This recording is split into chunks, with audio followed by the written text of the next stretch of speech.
And please join me in welcoming the 57th governor of the great state of New York, Governor Kathy Hochul.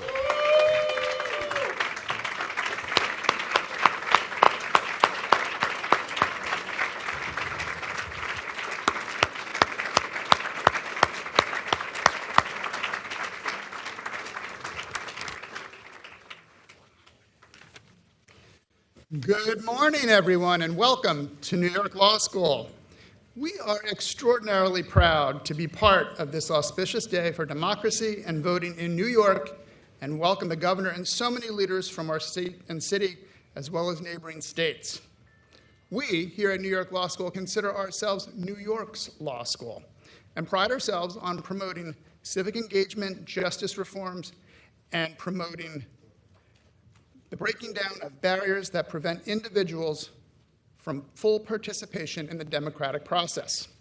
With our Joe Plumeri Center for Social Justice and Economic Opportunity, the New York Census and Redistricting Institute, our Racial Justice Project, and Wealth Impact Center for Public Interest Law, our students, faculty, and alumni are on the front lines of change and developing new ideas and approaches to shape law and policy every day. I want to thank the law school students and faculty present today for their work and commitment to these issues. Roughly 1/3 of our students enter public service after they graduate, and I know they are inspired by seeing today's event. That is why we are honored the governor came to our commencement and we bestowed upon her an honorary degree this past spring, and that we have committed to continuing to be partners to serve our state and every level of government. And for me personally, this event is very meaningful. Increasing voter participation and encouraging civic engagement is a lifelong cause and passion to which I have dedicated my entire career, first in public service and now in higher education. Thank you again, Governor, for including our law school in this historic announcement. And now, please join me in welcoming the 57th Governor of the state of New York, Governor Kathy Hochul.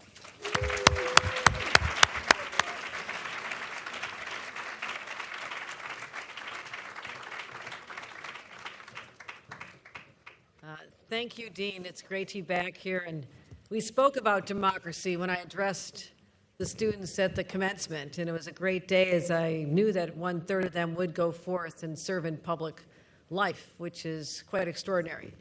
And I'm really proud to be back here again to see some other students, and hopefully they will be inspired, as all of us were at some point in our lives, to pick up that mantle of responsibility to serve others in many different ways. Certainly public service, either elected or supporting elected officials or working in policy, or the advocacy groups who are here today. And I want to give a shout out to all of the advocates. Please stand up, those of you who have been working tirelessly for years on advocacy reform, common cause.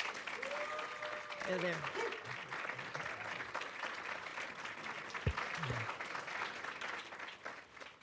I also want to acknowledge my partners in government here today. These are extraordinary people. You'll be hearing from the Deputy Majority Leader Mike Gianaris, who championed a very important bill for us. Also, the chair of the Assembly Elections Committee, Latrice Walker, who'll be addressing you as well. I want to thank her for her leadership. Senator Zellner Myrie was not able to attend unexpectedly this morning, but he's the chair of the Elections Committee in the Senate as well. Some of our other sponsors who've joined us are Assemblymember Eddie Gibbs, Assemblymember Carinas Reyes, Senator Robert Jackson, Assemblymember Dwayne Simon, Assemblymember Monica Wallace. Shelley Mayer has joined us as well. Senator Bailey, I don't have all the names here. Senator Bailey has joined us, but I want to make sure that we capture everybody, and thank you. And Jonathan Jacobson, Dwayne Simon, I think I've got everybody. Anybody miss? Okay. Oh, Deborah Glick. Oh my gosh, we're in Deborah Glick's district. I just wanted to give you a special shout out so everybody knew I'm not saying who to vote for next election. Deborah Glick is your elected official, so how's that for recovery? It's a great day. It's a great day to remind the world what New York is all about and who we are as a people. And this opportunity to sign a series of bills that showcases our commitment to one basic principle, and that is democracy. Democracy and what that truly means. And don't assume that democracy will always prevail. Oh, what this generation has seen, unprecedented. Never before such a blatant attack on our institution, our capital. We'll talk about that a little bit more, but I also want to take us even further back to remind all of us, and truly all Americans, that the right to vote is so sacrosanct that throughout the history of this nation, this is still a young nation, thousands of people have put on uniforms to go off into foreign battles and defend that right. Blood has been shed on battlefields to protect our right to vote in our democracy. Similarly, blood has been shed in our streets during marches and protests as ordinary Americans stood up to protect that right. So never, ever take for granted the ability that we have to walk in and vote for our leaders without fear of losing your life or having to look down the barrel of a machine gun as people try to thwart those efforts in other countries. Don't take that for granted ever. We think about the progress of history. When Lyndon Johnson signed the landmark Voting Rights Act in 1965, and I know you're all too young to have been alive then, he said the right to vote is a basic right without which all other rights are meaningless. Think about how profound that was. And today, we're here to expand and strengthen that very basic right.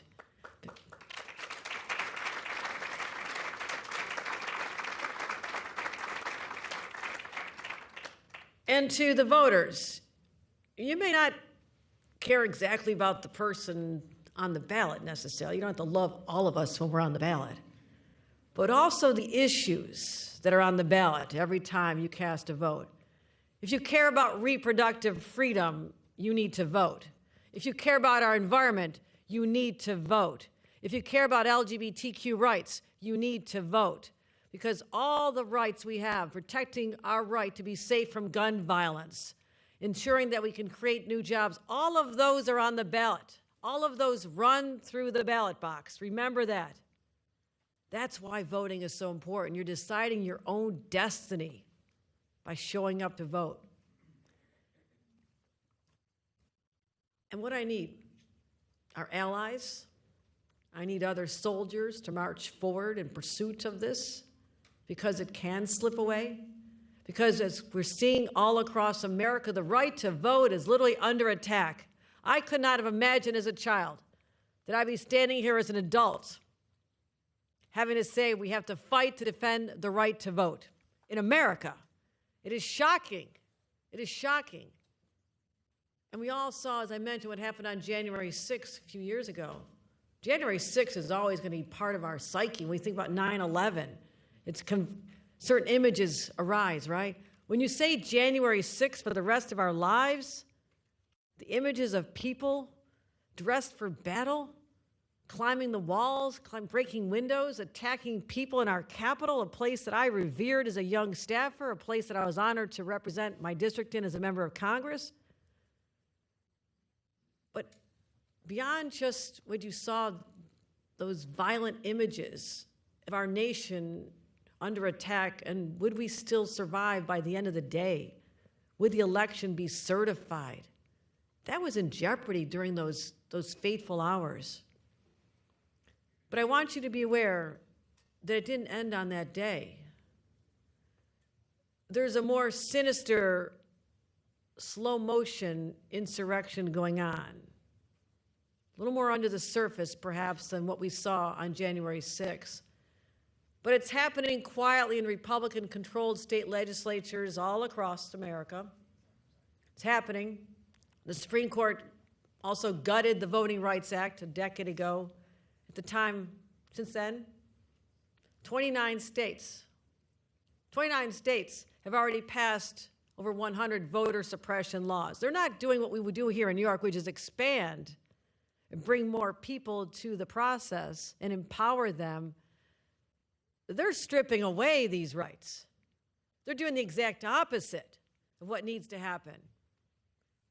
And this year, That was over the last few years. This year alone, the first half of 2023, we are at day 260 of this year. More than 300 bills have been introduced in 45 states. All of them meant to restrict voting rights. And I'm a governor. I know other governors have a lot of work to do.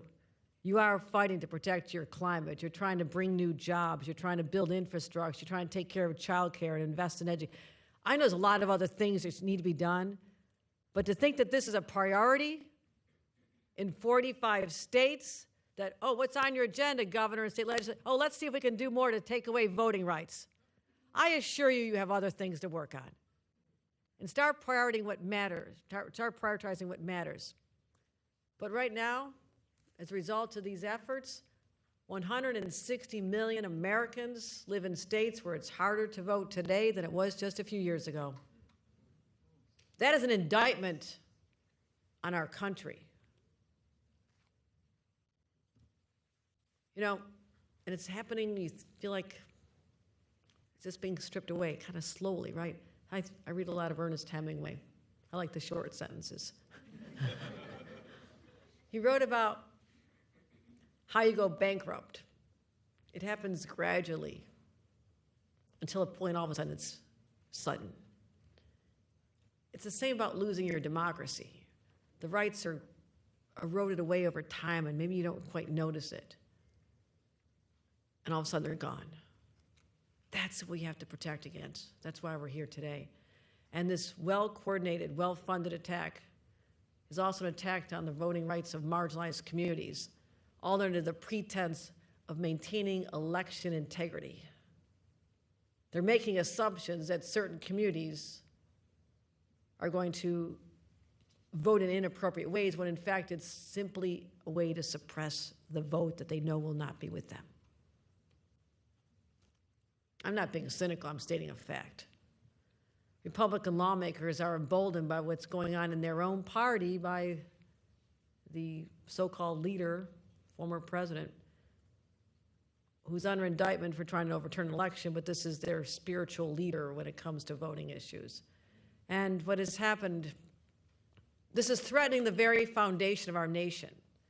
So as we approach the next presidential election, with a very different eye toward what can happen, because we witnessed in real time how close we were to losing our democracy just a few short years ago, and what happened on Election Day and how the results were denied. And all of a sudden people are thinking, well, maybe there's something to that. I mean, the intentional undermining of people's faith in our system, it's had an effect. People do believe that. There's a lot of people who believe that today. These election deniers are still among us. So as we approach the next election, next presidential election, you have to remember, despite what we hear from former President Trump and all those election deniers and the right-wing media allies, it has nothing to do, all these things have nothing to do with widespread fraud or ballot harvesting. They made up a whole lot of words around this. They weren't problems at all. They made them up. Conspiracy theories, distortions of reality. It was all supposed to distract you from the real assault on their rights. And they know, because if more people vote, they're more likely to lose. They want to keep it in the power in the hands of the few. And the biggest problem we have with our system, it's still too hard to cast a ballot. I know we talked about early voting for a long time. I always talked about the fact that our voting hours were often from 6 a.m. to 9 p.m. Sounds like plenty of time to go vote, unless you're a single mom getting up at the crack of dawn, having to pack the lunches, having to take a subway for an hour to go to your minimum wage job, and after school on the way home, you might be stopping to see your mother or father who's in a nursing home, and then maybe you're going to go to your second job, maybe you're going to help the kids with the homework, and maybe it's after 9 o'clock when you're home. Okay, is that not a description of life? Life gets in the way, right? That was my life, by the way. So we made it easier. I mean, New York has been trying hard, our legislature working hard to say, why not have early voting, right? What's so special about that one day? So we have early voting. We want people to take advantage of the fact that 10 days earlier you can vote. But we're continuing, and this is what I admire about the legislature, the people here today. They're constantly pressing forward. Unlike the other states that are taking us backwards, our legislature and this governor are going to take this state forward. And so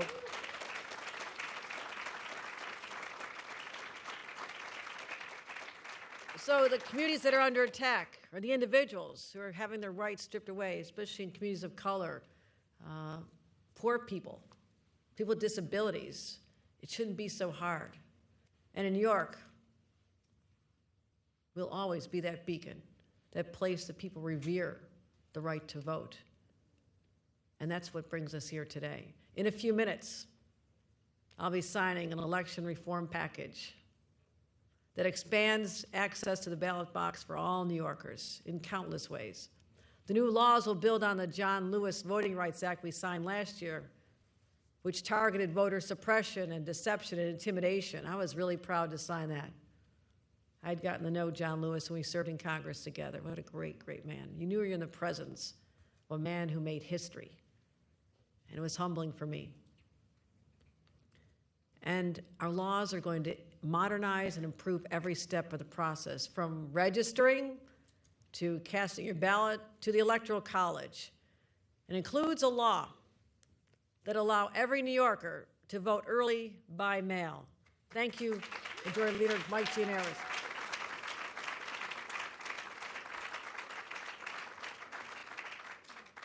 Other states have done this. I mean, I wish we could say we're the first. We're not, because of all kinds of reasons. But today we're going to right the wrong of the past and say it's finally time that people can vote by mail. We saw it work during the pandemic.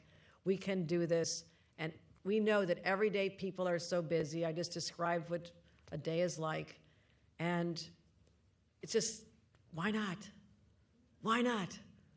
What is so sinister? Why would this be attacked? What's the problem with this? What are you afraid of? That's what you have to ask those who are going to try and stop this, and I guarantee people will. But the message is that people's votes matter, people's lives matter, and you don't have to compromise to protect both. You can have the right to vote and continue on with life. So you're also fulfilling your duties as a citizen. We don't talk about this enough. And I think we need to do more in high schools and in colleges and talk about citizen engagement and participation. What is our moral responsibility to others as fellow citizens in this great country? And it is not to say the status quo is fine, because it never has been, never will be. But it's because of people, committed people in this room, that'll always push us forward. That's what we need to be teaching our young people. You have that responsibility. And if you don't leave this place better in some way than you found it, than it was when you were born into it, then you've just been taking up space. That's what I feel to my core. So you have to fulfill your responsibilities, your civic duties, but also to your children, because your children are watching what you do. I dragged my kids to vote when they were in strollers. I have adult children now, and they're enlightened. They know that they will never, ever miss an opportunity to cast that ballot. They know that it's sacred to all of us. So we should make it easier, so people don't have to make that choice between missing voting an election or missing collecting their paycheck. You know, a young waitress isn't working the hours, she doesn't get the tips, she doesn't bring the money. She has to keep her job, and she should be able to vote. She should be able to vote by mail, right? Why not? Why not? So we're also creating same-day registration. Very fitting. We just had National Voter Registration Day 2 days ago. I wasn't having to give so many speeches on Climate Week. I would have done this 2 days ago, but pretend we did. So now you can register to vote and cast your ballot on the very first day of early voting.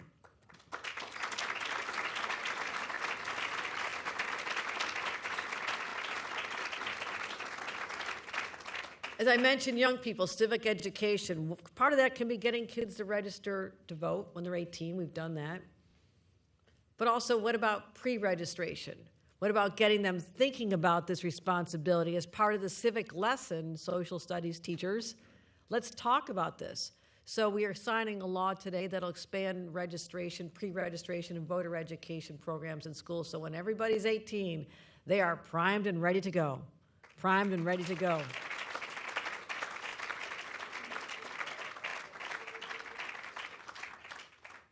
my children will tell you on their 18th birthday, they woke up next to their breakfast bowl with a voter registration form. That's the kind of mom I was. There'll be books written about me, about my kids someday, I'm sure. But let's do more in civic education. Let's get our kids ready for the world. Let's make them be a responsible generation. We have that power now by taking these steps. And also, the fact that young people can vote. When I was younger, saw my young uncles going off to fight in the Vietnam War. They were just teenagers themselves. 19, 18. They couldn't vote because the voting age was 21. Think about that. You can go carry a weapon and perhaps lose your life fighting for America, but you couldn't vote until you were 21. I'm glad that changed a long time ago. But since that time, people have taken for granted, and we need those young voices. I want those young voices because they'll be powerful. We harness all the young people to vote in elections. And so I think it's important people understand the history of where we come from, the struggles, and honor those who have been there before us, and those who also have an encounter with the justice system, people that have been released from jail. There's not a lot of information on where to go to register. You may have been disconnected from society for decades, and you're about to be freed. Our jails will now be required to provide voter registration to people as soon as they're released. Because when you come back, Eddie Gibbs, you should be able to participate fully in democracy, right? And I want to thank you for your leadership on this. Thank you. We talked a lot about presidential elections. We're going to crack down on faithless electors. Who knows what a faithless elector is? Who? Sounds awful, doesn't it? But these are people that the president at the time, President Trump, was trying to persuade to not fulfill their responsibility to cast their vote as they were required to do. Now, let me explain a little bit more. When you vote for president, you're technically voting for a slate of electors.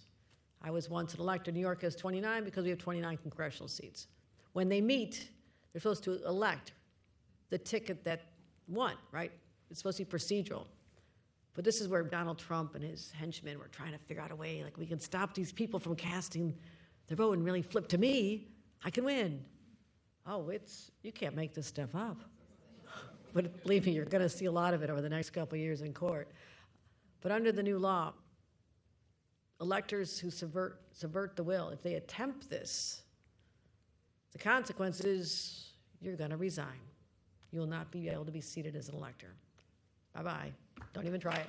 Don't even try it. So we know there's going to be backlash, I can tell you right now, on everything we're doing here today. This is New York, right? I'm sure people are lawyering up, right? Young students, it's a growth business. Suing the governor of New York. You can suing our legislature, suing the people who are trying to do right by the state. That's part of it. But the backlash is part of history. Let me explain before I close. After the Seneca Falls Convention, anybody know what that was all about?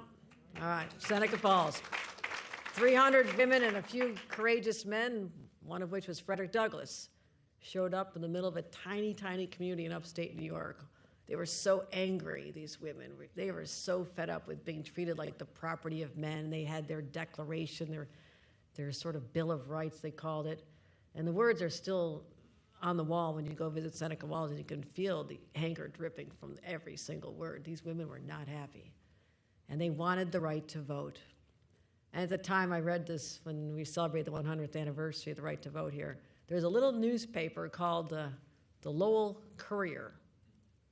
Here I am reading the Lowell Courier a couple hundred years later, because I was so taken with the fact that what they foresaw if women had the right to vote, imagine the horrors. Quote, unquote, who will wash the dishes? Who will handle the broom?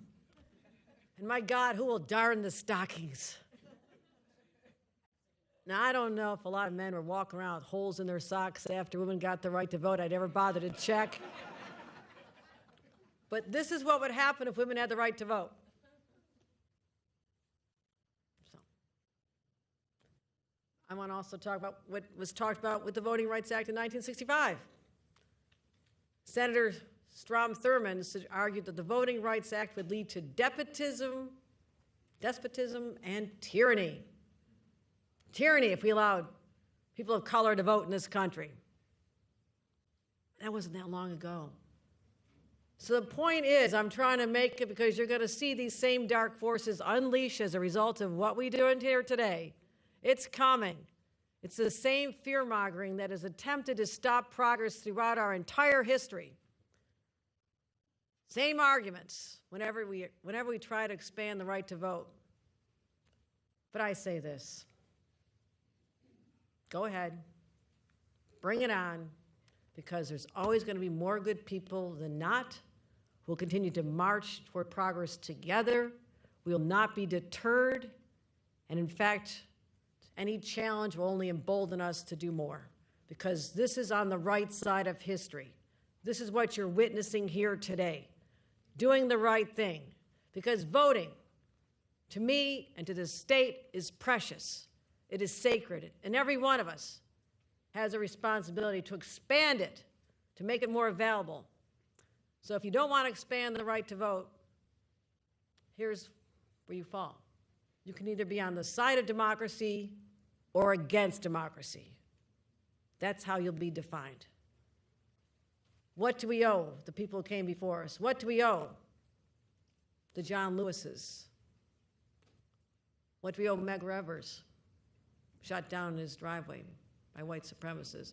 What do we owe Elizabeth Cady Stanton and Lucretia Mott and all the other brave women who showed up at Seneca Falls? What do we owe these people? Ordinary people who did extraordinary things. We at least owe them to know that their lives made a difference, that our lives will make a difference, and people look back at our time, will they judge us harshly, or in a way that says, no, they took that torch that was passed to them by previous generations and they made that torch glow even brighter. That's what we will be known for here in the state of New York. The people marched and protested and fought and shed blood, but ultimately they made sure that we have the right here today to vote.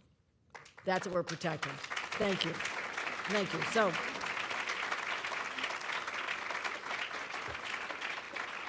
with that, let me bring up one of our champions of democracy, our Deputy Majority Leader, Senator Mike Gianaris.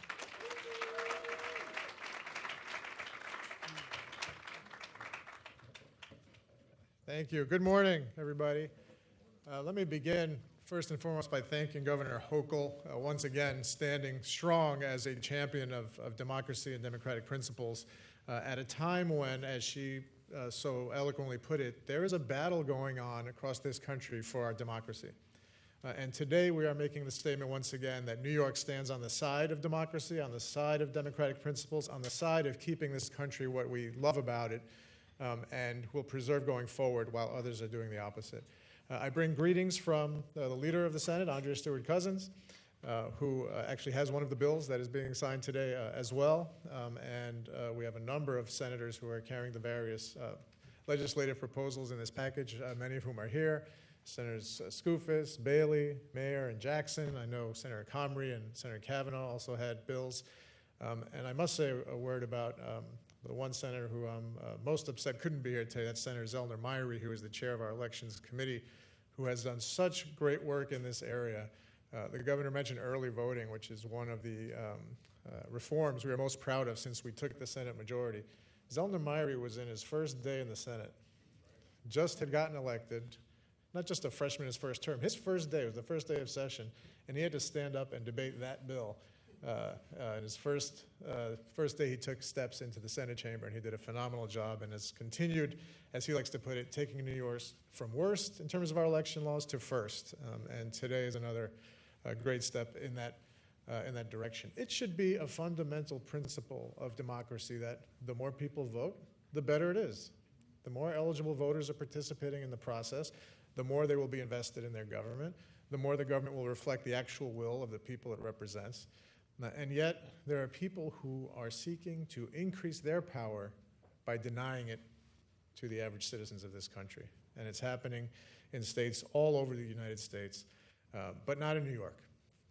Thankfully, we're stepping forward and making it easier, and we have continued to do this year after year after year. It's one of the things we are proudest of since we obtained the majority in the state Senate that we have been able to accomplish, starting with early voting, but we also have made it easier for people to register to vote. We were discussing in the back room the automatic voter registration laws that we have here in New York, and the one bill in this package that I was proud to carry together with Assemblymember Reyes was the one that will allow people to vote by mail in New York whenever they feel like it. Well, not whenever, but during the early voting period, but without a reason.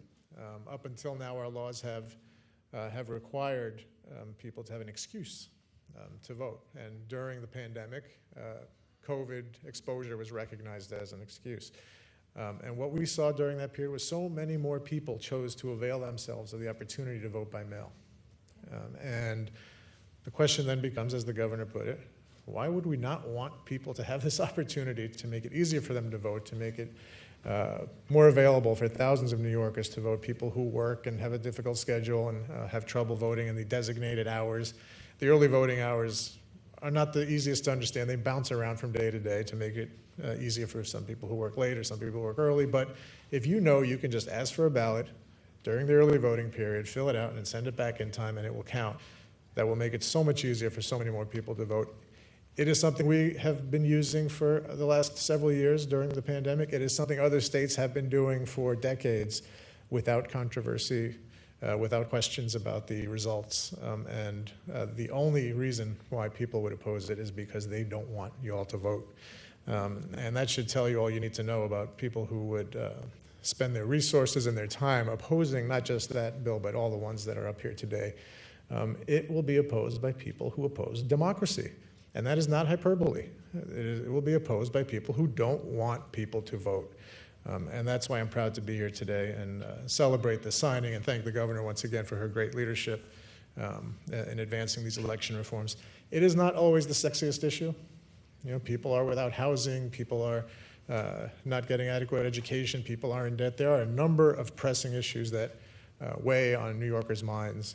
But if we don't recognize and validate and make it easier and legitimize people's votes, none of that matters. And so that's why this is so important today, and I'm so proud to be here. I also have the great honor of introducing the next speaker, who is a great partner and a great champion in her own right, the chair of the Assembly Elections Committee, Latrice Walker.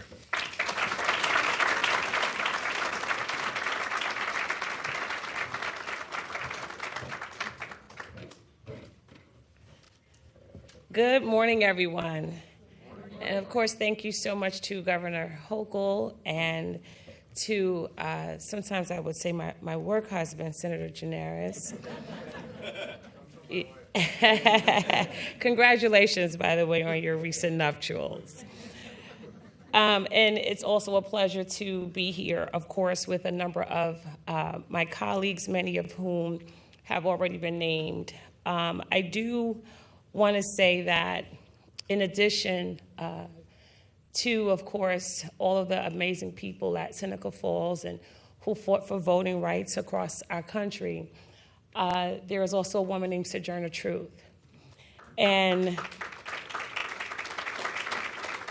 sometimes that woman had to look democracy in the eye and say, don't leave me. The women of color are the tried and true voters across this country. And while, you know, we always celebrate the accomplishments in voting that we've gotten or gained, it took another 50 years for women of color in order to have the right to participate in the ballot, which is why I'm so proud, of course, of my colleague, Assemblywoman Reyes, in fighting for and defending on the floor the vote by mail bill. It was probably one of the most difficult debates that I've had to see, where people who are attacking democracy resorted to both personal and professional attacks. And we know that they will go low. And we saw in her performance that day that when they go low, we go high. And we also have heard the governor and a number of other folk talk about the fact that when people don't get what they want, a lot of times they resort to they have fake news, but they got fake litigation as well. And one of the bills that we were able to introduce and to get passed is a bill that would prohibit forum shopping. And so since we have a number of law students here, you know a little bit about what forum shopping is. In order to achieve the result that you want, you look around at different venues around the state that you're going to bring your lawsuit and go sometimes to the most remote location where you know that you can anticipate what the result will be. And no longer will people who want to attack our democracy here in the state will have the unfettered access to bring lawsuits anywhere they want around the state. And so I am humbled to be able to support that. So thank you, of course, to all of the advocates who are here, and of course to New York Law School. It also brings me great pleasure to be supportive of Speaker Hasty, as he has done groundbreaking things in his tenure as the Speaker of the New York State Assembly. Together, he and Kathy Hochul, and of course Senator Stuart Cousins, will move our state forward in voting rights. And we have an amazing time to be able to watch the magic stroke of her pen, just like we did at Medgar Evers College in Brooklyn, where she signed the John Lewis Voting Rights Act into New York, which delivered the strongest voter protections of any state in the country. And we are watching each and every day as our Attorney General is doing what it takes in order to certify all of the counties around the state, which will be subjected to that amazing piece of legislation, which have strengthened voting rights. But now we have this package of 9 bills, which will help expand those rights even further. And we know that the Empire State acts when Washington, D.C. refuses to act. New York votes count, and every vote counts. So again, in the legacy of John Lewis, the vote is precious. It is almost sacred. It is the most powerful nonviolent tool that we have in a democracy. So again, thank you for strengthening that democracy, Madam Governor. It always feel very good to say that. Thank you, of course, to all of the advocates, lawmakers, and supporters who helped make today happen. And thank you for your commitment to expanding voting rights in the state of New York. I am Latrice Walker. Thank you.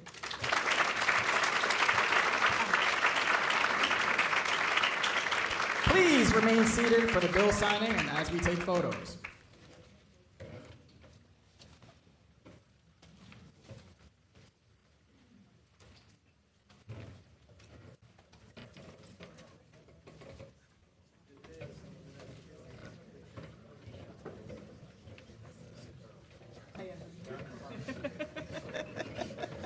Good point. If you're taking a photo, you have to be seated or kneeling. Wear the sign on the back. I'm going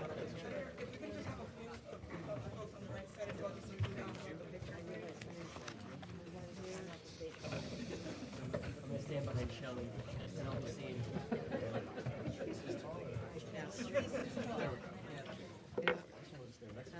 While I'm signing, Can you grab this? Right here, sir? Yes, sir, right here.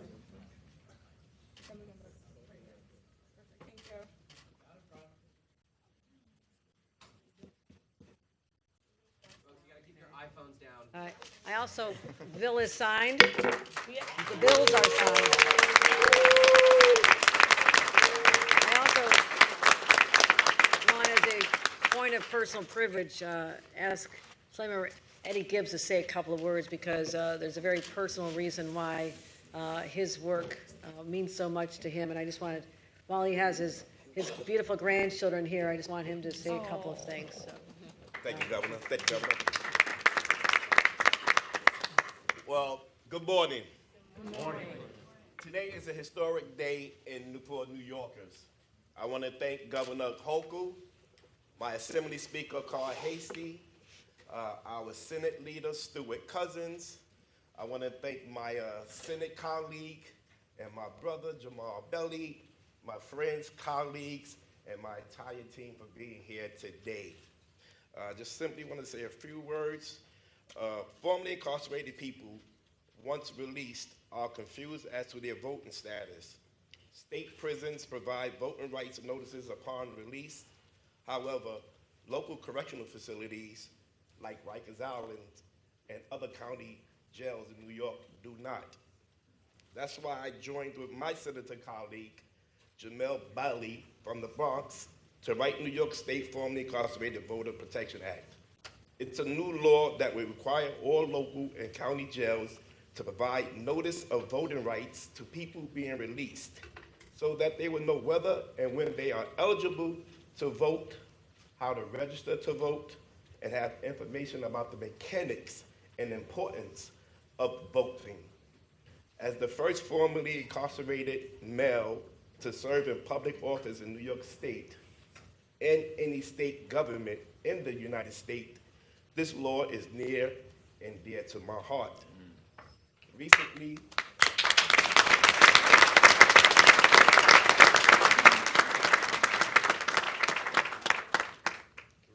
I lost two of the most influential guiding lights in my life. My beautiful mother, Valerie Gibbs, and my precious daughter, Ariel Gibbs. And our two sons are here with me today, Maya and Eden.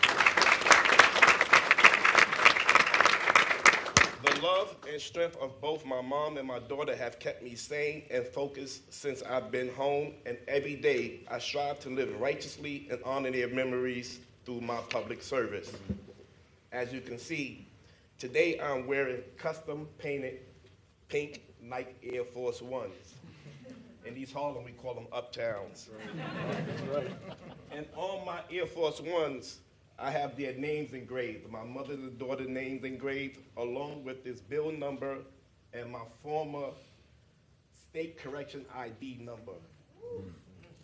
These pieces represent my past, my present, and my future. And today wouldn't be a reality without each of them. So I just want to say one more time, I want to thank Governor Kathy Hochul, Speaker Hasty, Majority Leader Stuart Cousins, my brother in government and in life, Senator Bailey, my colleagues, friends, family, allies, and my entire team. Your leadership and support means so much, not just to me, but to the thousands of brothers and sisters still behind bars and those who come home looking for a fresh start. I honor each of you today with love, peace, and justice. Thank you.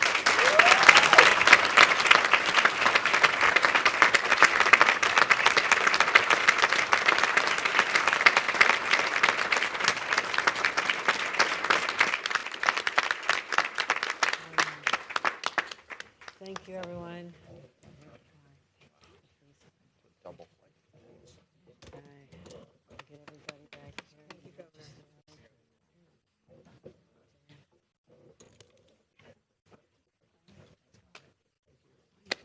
Thank you. I'm fine.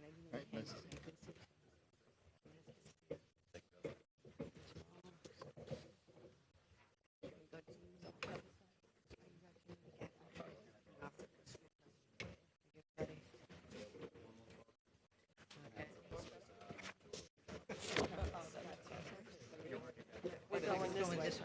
Okay. Thanks, everybody. Appreciate it. We're going to have the advocates come up now. Check on the registration, state board, just so that we don't want the Yes, I saw that.